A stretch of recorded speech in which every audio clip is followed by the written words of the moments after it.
הרבה שואלים, מאיפה יש לך את הבעירה? שואלים, את הענה, שחלת את השני. אני רואה, הוא שואל אותו, איך אתה ככה בוער? ואני כבוי. אתה יודע למה אתה כבוי, אחי? אתה כבוי, אחי, כי אתה שומע מפורסמים. ובגלל שאתה שומע מפורסמים, אז הסימן, רבנו אומר שהבדל שאתה שומע תורה מצדיק אמיתי, נהיה לך סימן להבדיל בין הצדיקים. אבל כשאתה שומע אני מפורסם, רבנו אומר הכל להפך, אז מה מתחיל להיות מטושטש הסימן? פתאום לא ברור שברסלב זה כזה הנקודה, ולא ברור שהבלתי גבול הזה זה כזה דבר קדוש, ואלה מעשים שבכל יום. יש כאלה שממש מתרחקים מהעניין של הצדיק, אך ורק בגלל דבר אחד, בגלל ששמעו תורה שמפורסמים, וזה מתגלה בהמון אופנים, זה בדיבורים, זה בעלונים שהם קוראים בשבת ככה, חופשי, לא משנה מה בא לו ליד, הוא קורא כל אלון. כל אלון, בתי כנסיות של ברסלב, כל סוגי אלונים זורקים להם שם בפנים.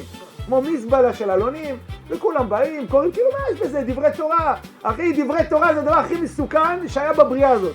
לא היה מבוא עולם פי 1000 יותר מהאטום, דבר יותר מסוכן מהתורה. התורה היא סם חיים, וכמה שהיא סם חיים, והיא חיין ועוד חמן, ואנחנו מתפללים על זה כל יום בתפילה, היא סם המוות הכי גדול שהיה בתורה. אטום זה 0 לידו, זה כלום. מה זה אטום? כמה הוא יכול להשמיד? מיליון? אתה יודע כמה אנשים הלכו בגלל התורה? כמה אנשים מתו בגדלות בגלל התורה שהם למדו? אז אתה חושב מה בכך? הנה יש פה איזה אלון, אלון של חב"ד, אלון של ההוא, אלון של המפורסם ההוא, כל אחד היום מוציא אלון. אתה אומר בוא נקרא, הוא הולך לבית ככה עם חבילה של אלונים, אתה יודע, מבסוט ככה, אומר לך עונג שבת, רבנו אומר עונג שבת זה בכלל בלתי גבול, איזה עונג שבת אחי, אתה הולך לחלל אותה. עכשיו הוא ישב, מבסוט, קורא אחרי האוכל, כל הבטן מנפוחה. בכלל עושה מצאת ההבדלים בסוף. הוא עושה גם את מצאת ההבדלים בסוף, נוריד את זה לילדים. ואז הוא מתחיל לקרוא ולקרוא, ומתעקם לו הפנים, והוא קורא, והוא לא מבין שהוא מכניס שם המוות, הוא מכניס לתוך המוח שלו, חוץ את דברי תורה, כאילו לכאורה פשוטים. הוא שומע שיעור של זה, שיעור של זה, עובר פה, שומע שיעור, כאילו הפקר, כאילו מה זה תורה?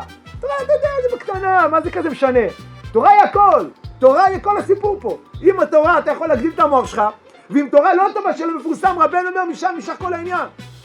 משם נמשך לך הגדלות, משם פתאום נגמר לך חשק לבוא ולשמוע התורה של הצדיקים. אחרי שאתה קורא את כל העלונים האלה, אתה רואה פתאום איזה חתיכת ליקוטי הלכות, זה נראה לך כזה בלתי גבולי כזה, מבחינת זה מבחינת זה.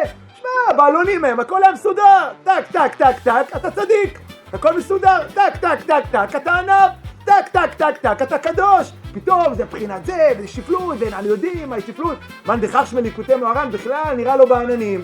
זאת אומרת, שמע, בוא'נה, תביא עוד איזה אלון, והוא נהיה בחור של אלונים. וככה אנשים יורדים מדחי אל דחי, עד שהם גם שומעים שיעורים שלא מפורסמים. ואז לא רק שהם כבר לא רואים את עצמם עם הצדיק, הם לא רואים בכלל, עד שהם נעשים מורבבים בולבלים, עד שהם בעצמם חולקים על הצדיק. השם מצילנו מהם ומהמונם, בעזרת השם.